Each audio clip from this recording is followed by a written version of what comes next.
Is it still recording? Yes, it's recording, teacher. Take two. Hello, my name is Benjamin Stewart, and today I would like to focus on infinitives and gerunds. When you start teaching your classes, a lot of times English language learners, they have a problem knowing when to use an infinitive, when to use a gerund. So today what I'd like to do is provide some examples and show you and explain a little bit about when to use an infinitive, when to use a gerund. Now, the old traditional way of trying to learn how to use one or the other is to just memorize. Memorize when to use an infinitive, when to memorize only a gerund, and when to try to understand when we can use both.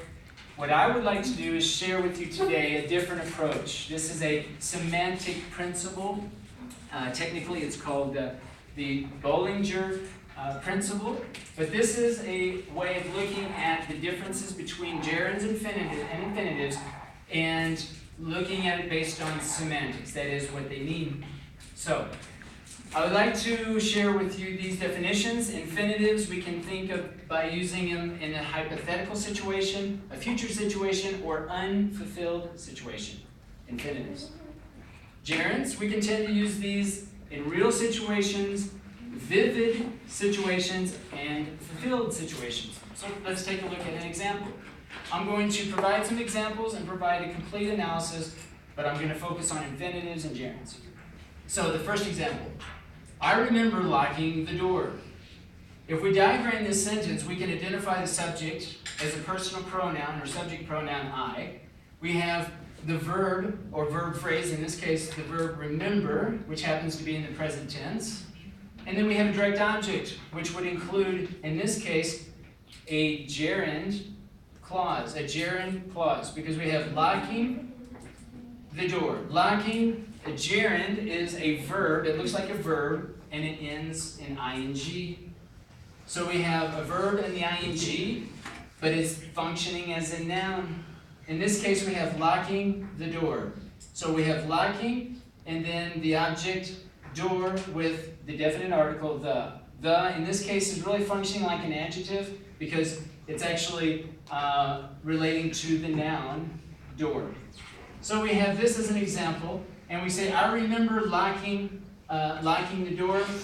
We want to use a gerund in this case because think of it as being a fulfilled act, something that was completed. I remember doing this, right? I did it, and I remember doing it, and I remember locking the door. We can also look at it like, I locked the door, then I remember. Locking the door comes first. Second example, I remembered to lock the door. This is our second example. Now we're going to use an infinitive. An infinitive, we can be more specific and call this the to infinitive because it has to. And the to infinitive is basically the word to and any verb in the base form. Okay, to have, to eat, to sleep, to run, to read. So in this case, I remember to lock the door. We have the subject, personal pronoun, subject pronoun. We have the verb. In this case, notice the difference. It's now in the past tense, the simple past tense. We have a direct object.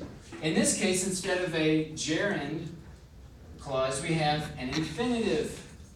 I'm sorry, not a clause, but a phrase. We have a gerund phrase. We have a to lock. We have an infinitive phrase. And we have the object door with, again, the definite article the, which is modifying the word door. I remembered to lock the door. Now contrast this to this example. In this case, you remembered before you locked the door. Here, you locked the door, then you remembered. So it has a different meaning. This is a semantic principle. It has a different meaning depending on if you're using a gerund or an infinitive. Also notice in this case we have a difference in verb tense. All right, so this is an example of how we might use a gerund and an infinitive. Notice the difference in meaning, the difference in the events, the time they took place.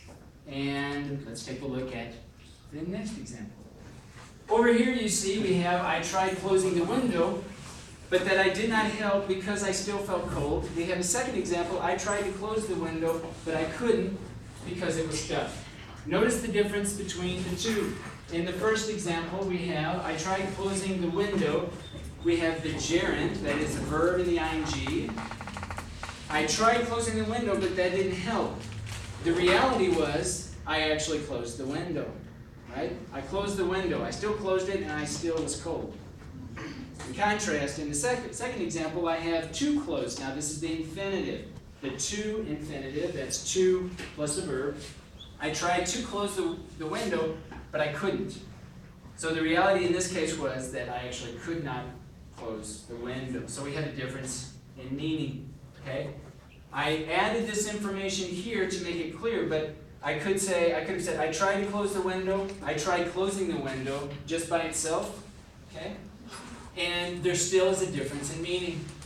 Here I did close the window. Like here I did close the window, here I did not close the window. This information is very useful and it's helpful, but if it's not here, we still need to understand that here I closed the window, here I did not close the window. And how do we know that? By using the correct either the infinitive or the gerund. Finally, we have I stopped to smoke, I stopped smoking. I stopped to smoke simply means, and again we have in this case the infinitive, means that you stopped doing something else to smoke. Right? You were washing the dog, you stopped washing the dog, and then you had to take a hit of a cigarette. The second example is in general you stopped smoking. You just stopped completely. You are no longer a smoker. We can look at it as here looking at the gerund, smoking. If we go back to our definitions, we typically use it as a fulfilled event. So I fulfilled this horrible act of smoking. I stopped smoking, and I have fulfilled it. In the other example, I stopped to smoke. It's not necessarily hypothetical. In this case, it's more unfulfilled. It just happens you stop for a second to smoke, and that's it. So the Bolinger principle, this is the focus of this tutorial, is to understand and look at infinitives and gerunds from a semantic perspective, trying to look at when to use each of these, because again, the students will have a hard time distinguishing when to use both, because in Spanish you only have one infinitive. You have the infinitive that is used sometimes as an infinitive in English or as a gerund. So that's why it's a little bit difficult for Spanish speakers who are learning English as an additional language to distinguish between these two. Hope this helps, and good luck.